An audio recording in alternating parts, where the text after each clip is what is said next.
ito na yung susunod, yung sa tulay. Kaya lang wala akong katulong dito mag-akot nitong kahoy. Kaya ano ko muna dito sa gilid,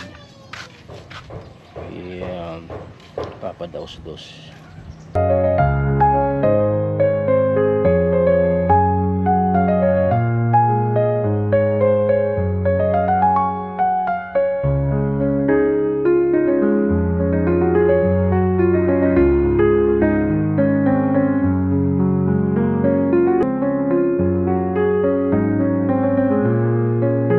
So, ipagpapatuloy po natin yung pag-vlog dun sa tulay. And, syempre, makakasama niyo ulit si Dada.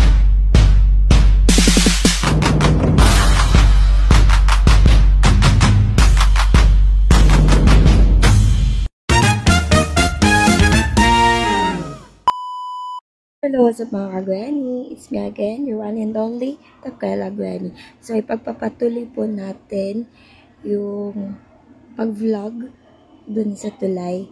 And, syempre, makakasama niyo ulit si Dada. And mamaya, matutunghayan niyo yung pag-order niyo siguro nung mga kakailanganin na materyales para sa tulay.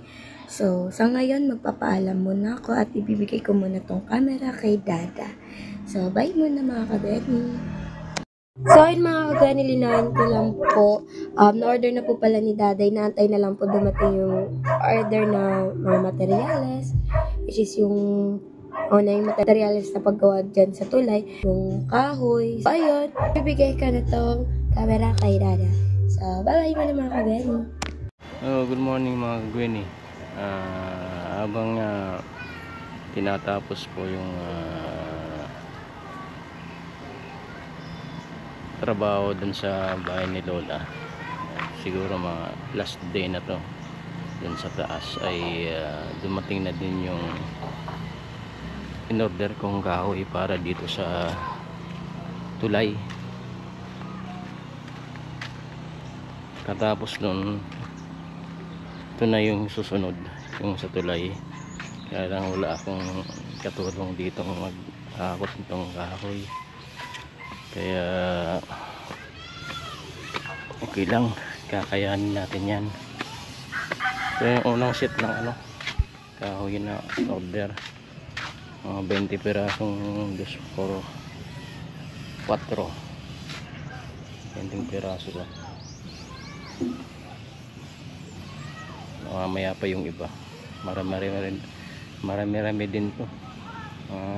Lampas ito 50, 38, 20, 14, 38 na 2x2, 20 piraso nito, 2x4 at tabing 4 na 2x3. Ayun, 58 plus 14, 72 piraso na kahoy ang aakutin ko. Yung gagawin ko ay simula dito sa taas ng boulevard, iyan ko muna dito sa gilid, papadaos-dos, tapos itatambak ko doon sa may mga damuhan. Ayan, may damuhan, itatambak yung kahoy, solo lang. Ayan po. Okay, next update na lang po. Gwenny, set ko muna tong GoPro para hagip yung gagawin kong pag-akot ng kahoy.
pag-akot na hindi ko natapos kanina habang hinihintay ko yung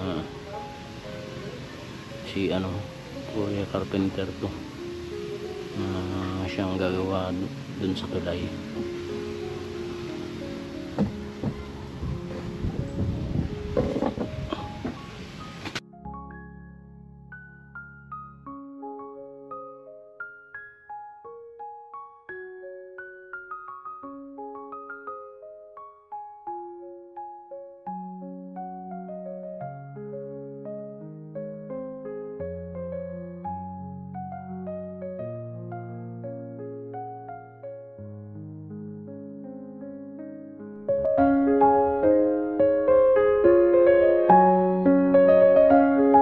A few moments later.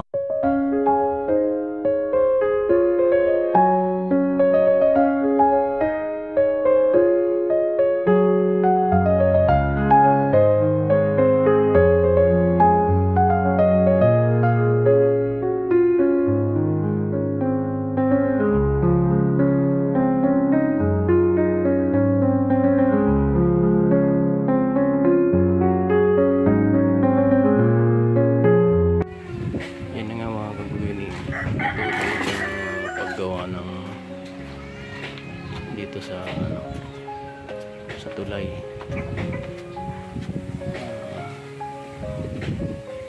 Nalagyan nila ng poste at para sa bubong. Nalagyan nila ng bubong itong tulay. Para kasi darating na yung tag-ulan yung tag-ulan, rainy season na, ayan. Mas maganda na rin na may bubong dito sa ibabaw yan sa tulay para naman pag pumupunta dun sa kabila, vice versa ay hindi mababasa.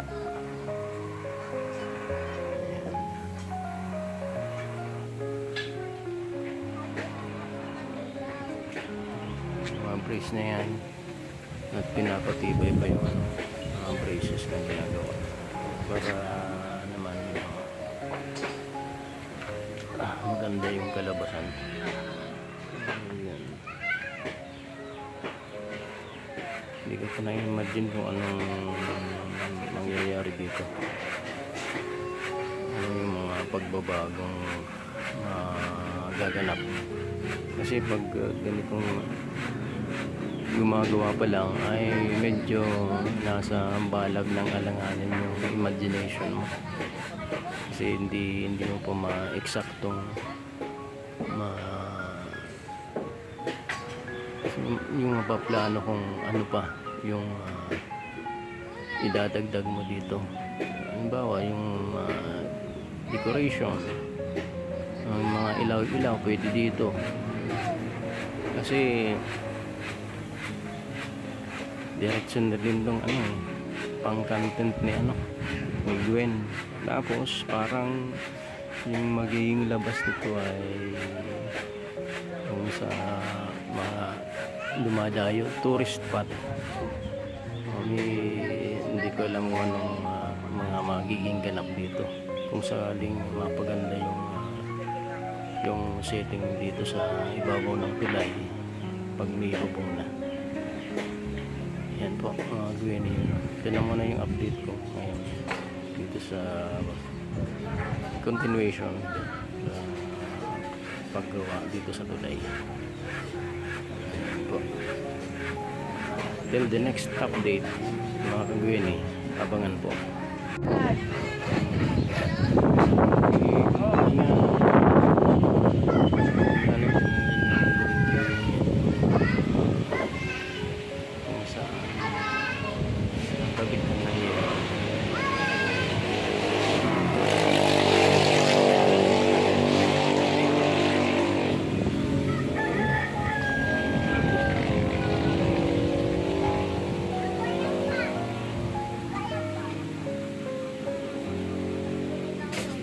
Kamu saan?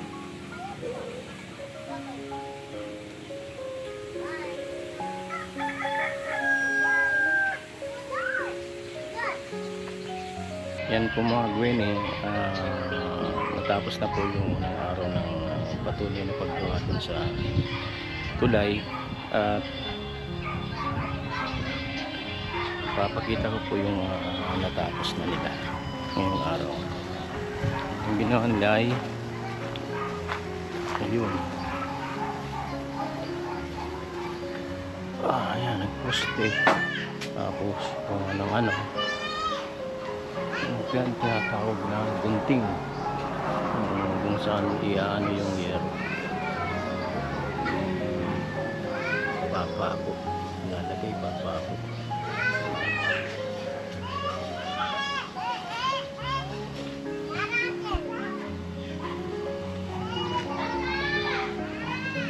Bukas nalagyan na yan ng yero, naka-prepare na yan para sa bubong. Ay, hanggang dito na muna sa kulang na kalahati. Ito muna yata yung tatapusin nila.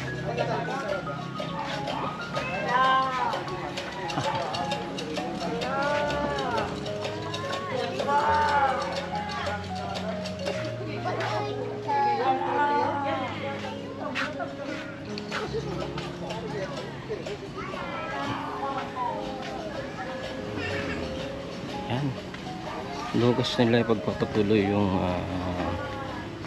karugtong yung ginagawa nila, at lalagyan na nila ng bubong habang ginagawa nila yung karugtong. Lagyan mo na nila ang bubong itong nasa unahan, tapos katapos nun papatuloy nila yung dugtungan. Yan po, yan naman po mga gawin yung update yung sa pagpapatuloy yung paggawa sa tulay. Ayan, abang-abang na lang po mga gawin sa susunod na kaganapan na nangyayari sa ibabaw ng tulay. The next day. Yan mga gawin, good noon kasi tanghali na. Update ko lang po dun sa second day ng paggawa ng bubong, dun sa ibabaw ng tulay. Yan po, at gagaling ko lang po sa hardware ngayon, at bumili na naman ako ng tig 2 kilong pako, 3 at 4. Medyo magastos sa pako kasi talagang sinasadya niyang patibayin yung paglalagyan ng bubong.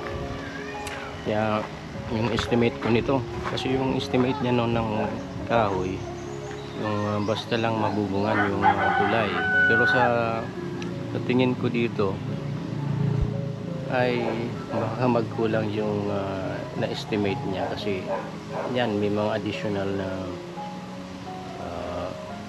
pampatibay, may gunting na nakaano pa sa kahoy, may ano pa sa gitna, X patibay pa. Siguro yun na siguro yung diskarte niya sa paggawa ng mga ganito, kasi siya, gusto niya maganda yung kalalabasan ng ginagawa niya. At mamaya baka sabi ko kay ate mama, sasabihan na muna silang magbubong, kasi medyo mababa na rin tong nagagawa niya, maglalagyan ng yero. Kaya pwede na sigurong maglagay panimula. Tapos pag naabutan na ng oras mamaya, bukas naman pagpapatuloy yung continuation ng paggawa ng lagyan ng bubong. Ayan po. Maraming braces. Yan, maraming braces ang ilinalagay.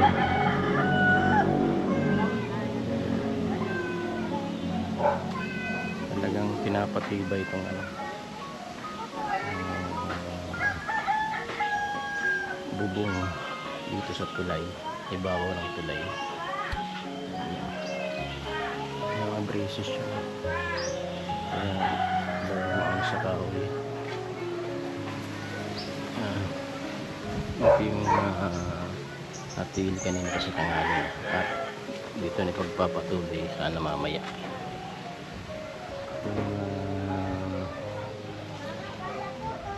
Gagawin nila yung bubong kakabukas na to, ipagpapatuloy. Karugtong nito ano lang yan, isa, dalawa, tatlo, apat. Sa apat na latag yun na lang yung lalagyan ng ganito, apat na latag. Presko dito kasi may akasya, marami lang kasi may nangangin pag ganitong oras. Kaya kung matatapos to, tatapos na to pag may bubong na, siguro meron dito magpapahinga pag ganitong oras. Presko maraming kahoy. Ayan po, at yan na muna po yung update ngayon dito sa patuloy na paggawa, sa pagpapatuloy sa paggawa dito sa tulay. Ang kanyang bibig kanina, 2 kilong pako. Ayan po mga kabini, ano po muna yung update ngayon dito sa ginagawang bubong sa ibabaw ng tulay.